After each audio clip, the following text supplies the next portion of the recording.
Me peame Simonist rääkima. Simonist? Suvetütrest. Kes sa oled? Mida sa tahad?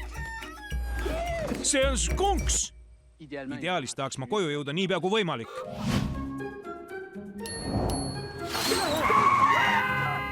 Kas noor neiu jääb kauaks? Me loodame ei!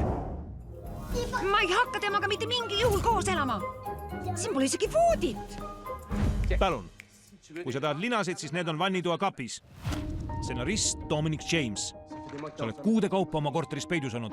Ma ei kuule enam muusikat. Sul on Anne. Sa kirjutasid meie aja ühe suurima ooperi. Ma armusin ära südamevalu. Muutus partituuriks. Selles ei olnud enam mitte midagi head. Ma ei oska ooperit kirjutada ja lapse eest hoolitseda. Mis ta nimi on? Saabas. Kas sa ütlesid talle, miks sa arvad, et tal oleks peres parem? Mul pole sõnu. Sellepärast ma muusikat kirjutangi. Režissöör Jan-Lonet Turgeon. See oli su ema lemmikrestoran. Sõime siin kogu aeg. Miks ta lahkus?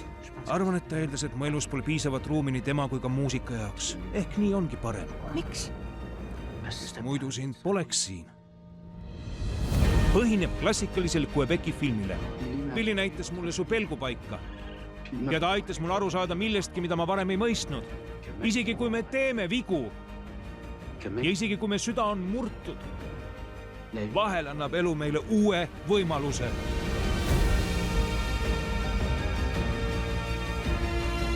Tutvustame teile Marguerite Laurence'i.